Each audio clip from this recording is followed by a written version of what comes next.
Dans cette vidéo, tu vas résoudre un exercice simple qui consiste à trouver la formule d'une molécule à l'aide de la composition qui t'est donnée. L'objectif principal est de trouver cette formule, mais tu verras que la principale difficulté est parfois de trouver le bon symbole au milieu de tous les symboles de la classification périodique. Cette molécule n'existe pas forcément. Si tu ne sais pas ou si tu ne te souviens pas comment faire, tu peux regarder la vidéo suggérée. Tu as une classification périodique en lien dans la description. Mets en pause, puis relance pour la correction.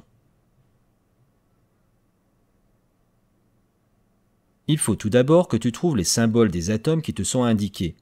Sois méthodique, il vaut mieux parfois chercher tranquillement ligne après ligne ou colonne après colonne, plutôt que de survoler l'ensemble du tableau en espérant que son regard se posera au bon endroit. Le symbole du rhénium est ainsi Re, majuscule, suivi d'une minuscule. Celui de l'antimoine, S majuscule, B minuscule. Celui du sélénium, S majuscule, E minuscule. Et celui du soufre, grand S.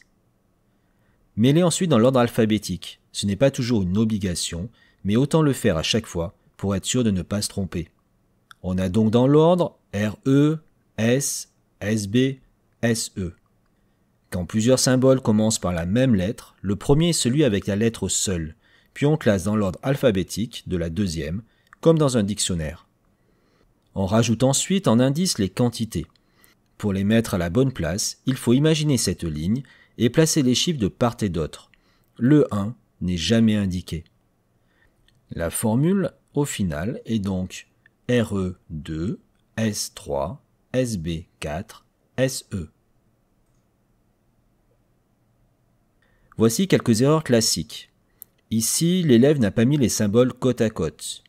Là, il a séparé par des virgules, ici par des points-virgules, et là, il a trop écarté les symboles. On a l'impression qu'il y a une première molécule contenant 2 atomes de rhénium, puis une seconde contenant 3 atomes de soufre, une troisième avec 4 atomes d'antimoine, et enfin un atome de sélénium tout seul, alors que tous ces atomes sont en réalité accrochés ensemble. Dans la dernière situation, il a mis 2 majuscules côte à côte, alors que la majuscule est suivie d'une minuscule.